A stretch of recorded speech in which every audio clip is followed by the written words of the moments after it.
ബി.ജെ.പിയുടെ A+ Lok Sabha മണ്ഡലങ്ങളിലൊന്നായ Pathanamthitta Lok Sabha മണ്ഡലത്തിൽ ആര് മത്സരിക്കും, ബി.ജെ.പിയുടെ സ്ഥാനാർത്ഥി ആരായിരിക്കും എന്നുള്ളത് വലിയൊരു ചോദ്യചിഹ്നമായിരുന്നു. ആദ്യഘട്ടത്തിൽ തിരുവനന്തപുരത്ത് ശശി തരൂരിനെ മലർത്തിയടിച്ച കുമ്മനം രാജശേഖരൻ പത്തനംതിട്ടയിലെ ലോക്സഭാ സ്ഥാനാർത്ഥിയാകുമെന്ന വാർത്തകൾ പരന്നിരുന്നു. പത്തനംതിട്ടയിൽ ബി.ജെ.പിക്ക് വിജയപ്രതീക്ഷ വളരെ ഏറെയാണ്. കഴിഞ്ഞ ലോക്സഭാ തെരഞ്ഞെടുപ്പിൽ കെ സുരേന്ദ്രൻ സ്ഥാനാർത്ഥിയായി മത്സരിച്ച് ബി.ജെ.പിക്ക് മികച്ച ഭൂരിപക്ഷം നേടിക്കൊടുത്ത ഒരു ലോക്സഭാ മണ്ഡലമായിരുന്നു പത്തനംതിട്ട ലോക്സഭാ മണ്ഡലം. ശബരിമല വിഷയമടക്കം നിരവധി വിഷയങ്ങൾ ചർച്ചാ വിഷയമാകാൻ സാധ്യത ഏറെയുള്ള ഒരു ലോക്സഭാ മണ്ഡലം കൂടിയാണ് പത്തനംതിട്ട ലോക്സഭാ മണ്ഡലം. അതുകൊണ്ട് അവിടെ ഈ ഒരു ശക്തനായ ഒരു സ്ഥാനാർത്ഥിയെ മത്സരിപ്പിക്കണമെന്നത് ബി.ജെ.പിയുടെ വളരെ പ്രധാനപ്പെട്ട ഒരു ഘടകം തന്നെയായിരുന്നു. എന്നാൽ കുമ്മനം രാജശേഖരനെ പത്തനംതിട്ടയിൽ മത്സരിപ്പിക്കേണ്ട, അവിടെ തോമസ് ഐസക്കിനെ പോലെ CPM-ന്റെ ശക്തനായ ഒരു സ്ഥാനാർത്ഥിയാണ് വരുവാൻ പോകുന്നത്. 3 തവണ അടുപ്പിച്ച് സിറ്റിംഗ് MP ആയ ആന്റോ ആന്റണിയാണ് കോൺഗ്രസിന് വേണ്ടി UDF-ന് വേണ്ടി മത്സരിക്കുവാൻ പോകുന്നത്. അതുകൊണ്ട് ഇത്തവണ അതിനേക്കാൾ ശക്തനായ ജാതീയ മത സമവാക്യങ്ങളെല്ലാം ചേർന്ന് നിൽക്കുന്ന ഒരു സ്ഥാനാർത്ഥിയെ വേണമെന്ന് തീരുമാനമെടുക്കുന്നു. അതിനുശേഷം PC ജോർജ് ബി.ജെ.പിയിലേക്ക് ചേക്കേറുന്നു. PC ജോർജ് ബി.ജെ.പിയിലേക്ക് ചേക്കേറിയതിന്റെ ഏറ്റവും പ്രധാനപ്പെട്ട ഘടകങ്ങളിൽ ഒന്ന് പത്തനംതിട്ട ലോക്സഭാ മണ്ഡലത്തിൽ PC ജോർജിനെ മത്സരിക്കണമെന്നുള്ളത് തന്നെയായിരുന്നു. കാരണം പൂഞ്ഞാർ അടക്കമുള്ള, താൻ സ്വതന്ത്രനായി മത്സരിച്ച് വിജയിച്ച പൂഞ്ഞാർ നിയോജക മണ്ഡലം അടക്കമുള്ള നിരവധി നിയോജക മണ്ഡലങ്ങൾ അടങ്ങുന്ന ഒരു ലോക്സഭാ മണ്ഡലമാണ് പത്തനംതിട്ട ലോക്സഭാ മണ്ഡലം. അവിടെ PC ജോർജ് മത്സരിച്ചു കഴിഞ്ഞാൽ വിജയിക്കുവാനുള്ള സാധ്യതകൾ ഏറെയാണ്. ക്രൈസ്തവ മതവിശ്വാസികളുടെ വോട്ടുകൾ നേടുവാനുള്ള സാധ്യതകൾ ഏറെയാണ്. ഈ ഘടകങ്ങളൊക്കെ പറഞ്ഞുകൊണ്ടാണ് ജനപക്ഷം എന്ന തന്റെ പാർട്ടി അപ്പാടെ ഉപേക്ഷിച്ചുകൊണ്ട് ഷോൺ ജോർജും PC ജോർജും അങ്ങനെ ജനപക്ഷത്തെ നേതാക്കന്മാരെല്ലാം ഒന്നടങ്കം ബി.ജെ.പി അംഗത്വം സ്വീകരിച്ചത്. അങ്ങനെ ജനപക്ഷം ഉപേക്ഷിച്ച് PC ജോർജും PC ജോർജിന്റെ മകൻ ഷോൺ ജോർജും ജനപക്ഷത്തെ നേതാക്കന്മാരും ബി.ജെ.പിയിലേക്ക് ചേക്കേറുന്നു, ബി.ജെ.പിയിൽ ലയിക്കുന്നു. അപ്പോഴും PC ജോർജിന്റെ മനസ്സിൽ സ്ഥാനാർത്ഥിത്വം തന്നെയായിരുന്നു. പത്തനംതിട്ട ലോക്സഭാ മണ്ഡലത്തിൽ, തന്റെ നിയമസഭാ മണ്ഡലമായ പൂഞ്ഞാറടങ്ങുന്ന പത്തനംതിട്ട ലോക്സഭാ മണ്ഡലത്തിൽ തനിക്ക് ബി.ജെ.പിയുടെ ടിക്കറ്റിൽ മത്സരിക്കുവാൻ സാധിക്കും എന്ന ആത്മവിശ്വാസം തന്നെയായിരുന്നു. എന്നാൽ സർവേ ഫലമെല്ലാം PC ജോർജിനെതിരായിരുന്നു. അവിടെ കെ സുരേന്ദ്രനെ തന്നെ വീണ്ടും മത്സരിപ്പിക്കണം, അതല്ലെങ്കിൽ മറ്റാരെങ്കിലും മത്സരിപ്പിക്കണം. ഇവിടുത്തെ ജാതീയ മത സമവാക്യങ്ങളെല്ലാം ഉൾക്കൊള്ളുവാൻ സാധിക്കുന്ന ഒരു സ്ഥാനാർത്ഥിയായിരിക്കണമെന്ന തീരുമാനത്തിലേക്ക് എത്തുന്നു. അത് കെ സുരേന്ദ്രൻ ആയിരിക്കണമെന്ന് പറയുന്നു, അതല്ലെങ്കിൽ ശ്രീധരൻ പിള്ള ആയിരിക്കണമെന്ന് പറയുന്നു. പക്ഷേ ഇതിനെല്ലാം വിരാമം ഇട്ടുകൊണ്ടൊടുവിലെത്തുന്നത് സാക്ഷാൽ അനിൽ ആന്റണിയാണ്. AK ആന്റണിയുടെ മകൻ അനിൽ ആന്റണിയെ ഒരു ചെറുപ്പക്കാരൻ എന്ന തരത്തിലും അതുപോലെ തന്നെ ഒരു ക്രൈസ്തവ മതവിശ്വാസി എന്ന തരത്തിലും ബി.ജെ.പിക്ക് വലിയ വോട്ടുകൾ കിട്ടുവാൻ സാധ്യതയുള്ള ഒരിടത്തേക്ക് മത്സരിപ്പിക്കുന്നു. തൊട്ടടുത്ത ദിവസം തന്നെ PC ജോർജ് തന്റെ നിലപാടുകൾ അറിയിക്കുന്നു. അനിൽ ആന്റണിയെ സ്ഥാനാർത്ഥിയാക്കിയത് ശരിയായില്ല. അനിൽ ആന്റണി ആരാണെന്ന് ബോധ്യപ്പെടുത്തുവാൻ കുറേയേറെ ഓടേണ്ടി വരും ബി.ജെ.പി നേതാക്കന്മാർക്ക് എന്ന ഒരു പരിഹാസവും PC ജോർജിന്റെ ഭാഗത്തു നിന്നുണ്ടായി.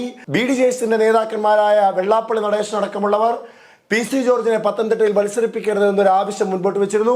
അതുകൊണ്ട് തന്നെ സ്ഥാനാർത്ഥിത്വത്തിൽ നിന്ന് മാറ്റിയതിൽ തുഷാർ വെള്ളാപ്പള്ളിക്ക് വലിയ പങ്കുണ്ട് എന്ന ഒരു ആരോപണം PC ജോർജ് ഉന്നയിക്കുന്നു. ഈ സാഹചര്യത്തിലാണ് ബി.ജെ.പിയുടെ സംസ്ഥാന അധ്യക്ഷൻ കെ സുരേന്ദ്രൻ മാധ്യമങ്ങളെ കണ്ടപ്പോൾ PC ജോർജിന് താക്കീത് നൽകിയത്.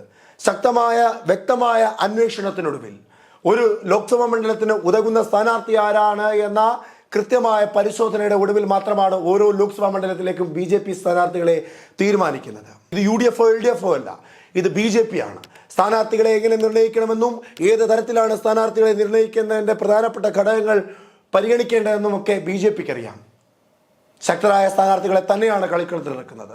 അനിൽ ആന്റണിയെ ബി.ജെ.പി സ്ഥാനാർത്ഥിയാക്കിയെങ്കിൽ അതിന് വ്യക്തമായ കാരണങ്ങളുണ്ട്. നമുക്ക് അദ്ദേഹത്തിന്റെ വാക്കുകൾ കേൾക്കാം. അടിസ്ഥാനമില്ലാത്ത അറസ്റ്റുപരസ്യങ്ങളാണ്. അങ്ങനെ ഒരു അടിസ്ഥാനം അതിലില്ല. ബി.ജെ.പിയുടെ സ്ഥാനാർത്ഥികളെ തീരുമാനിക്കുന്നത് എല്ലാ ഘടകങ്ങളും പരിശോധിച്ചിട്ടാണ്.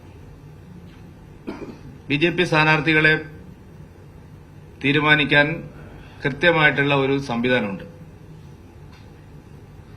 ആ സംവിധാനങ്ങളെല്ലാം എല്ലാ മണ്ഡലങ്ങളിലും പ്രവർത്തിച്ചതിന് ശേഷമാണ്, ശരിയായ പരിശോധനകൾ നടത്തിയതിനു ശേഷമാണ് എല്ലാ മണ്ഡലങ്ങളിലെയും സ്ഥാനാർത്ഥികളെ തീരുമാനിച്ചത്. അസ്വാരസ്യങ്ങൾക്കോ അസ്വസ്ഥതകൾക്കോ ഒരു പ്രസക്തിയുമില്ല. ഈ പറയുന്ന കാര്യങ്ങളെല്ലാം പൂർണ്ണമായിട്ട് ഞാൻ തള്ളിക്കളയും. അനിൽ ആന്റണിയുടെ സ്ഥാനാർത്ഥിയുടെ ജില്ലാ നേതാക്കളുമായി ഫേസ്ബുക്ക് പോസ്റ്റ് ഇടുകയും അച്ചടക്ക നടപടിയൊക്കെ സ്വീകരിക്കുകയും ആണല്ലോ. അച്ചടക്ക നടപടി, കർശനമായ അച്ചടക്ക നടപടി സ്വീകരിക്കും. കർശനമായിട്ടുള്ള അച്ചടക്ക നടപടി. ഫേസ്ബുക്കിലൂടെ എന്തെങ്കിലും വിളിച്ചു പറയുന്നവൻ ഒരു പാർട്ടി സ്ഥാനത്തും ഉണ്ടാവില്ല. ഇത് വേറെ പാർട്ടി പോലെ അല്ലെന്ന്. BJP CPM-നെ പോലെയും കോൺഗ്രസിനെ പോലെയും അല്ല. കാര്യങ്ങൾ ശരിയായി നടത്തിക്കൊണ്ടുപോകുന്ന പാർട്ടിയാണ്. ഒരു അസ്വാരസ്യം ഉണ്ടാവില്ല എല്ലാവർക്കും. കാത്തിരുന്ന് കാണാം. കാര്യങ്ങള് സംസാരിക്കുന്നതിന്റെ ഭാഷ ഇതൊക്കെ എല്ലാവരും മിതത്വം പാലിക്കുന്നത് നല്ലതാണ്. ഇപ്പം ഞാൻ അത്രേ പറയുന്നുള്ളൂ. വാക്കുകൾ ഉപയോഗിക്കുമ്പോൾ രാഷ്ട്രീയ പ്രവർത്തകര് പ്രത്യേകിച്ചും മിതത്വം പാലിക്കേണ്ടത് അത്യാവശ്യമാണ്. അതിനപ്പുറത്തേക്ക് ഇപ്പം ഞാൻ പ്രതികരിക്കുന്നില്ല. ബാക്കി പിന്നീട് പറയാം. പത്തനംതിട്ട ലോക്സഭാ മണ്ഡലത്തിൽ അനിൽ ആന്റണിയെ സ്ഥാനാർത്ഥിയാക്കിയത് BJPയുടെ കൃത്യമായ കണക്കുകൂട്ടൽ കൊണ്ട് തന്നെയാണ്. അനിൽ ആന്റണി പത്തനംതിട്ടയിൽ മികച്ച ഭൂരിപക്ഷത്തോടുകൂടി വിജയിക്കും, അതിനാർക്കും സംശയം വേണ്ട. അതല്ലാതെ പാർട്ടിക്കെതിരായി വലിയ ശബ്ദമുയർത്തുവാനാണ് ജില്ലാ കമ്മിറ്റിയിലുള്ളവരോ അല്ലെങ്കിൽ സംസ്ഥാന കമ്മിറ്റിയിലുള്ളവരോ അല്ല പുതുതായി വന്നവർ PC ജോർജ് അടക്കമുള്ളവരെയാണ് ഉദ്ദേശിച്ചത്. അങ്ങനെ ആരെങ്കിലും ശ്രമിക്കുന്നുണ്ടെങ്കിൽ ഫേസ്ബുക്കിലൂടെയോ മറ്റേതെങ്കിലും നവമാധ്യമങ്ങളിലൂടെയോ അല്ലാതെയോ പൊതുകവലയിലോ അത്തരത്തിൽ BJPക്ക് കോട്ടം തട്ടുന്ന തരത്തിൽ അല്ലെങ്കിൽ BJPയുടെ സ്ഥാനാർത്ഥിയായ അനിൽ ആന്റണിയെ ബുദ്ധിമുട്ടിലാക്കുന്ന തരത്തിലേക്ക് ഏതെങ്കിലും ഒരു പ്രസ്താവന ഇറക്കിയാൽ അവർക്കെതിരെ ശക്തമായ നടപടി ഉണ്ടാകും. അവർ പിന്നെ BJPയുടെ നേതൃത്വത്തിൽ ഉണ്ടാകില്ല. പറയുന്നത് BJP ആണ് എന്ന് പറഞ്ഞ് അവസാനിപ്പിച്ചുകൊണ്ട് താക്കീത് നൽകുന്നു PC ജോർജിനും PC ജോർജിനു വേണ്ടി സംസാരിച്ച നേതാക്കന്മാർക്കും അനിൽ ആന്റണിയുടെ സ്ഥാനാർത്ഥിത്വത്തിൽ വലിയ സങ്കടം പ്രകടിപ്പിച്ച എല്ലാ BJP നേതാക്കന്മാർക്കും.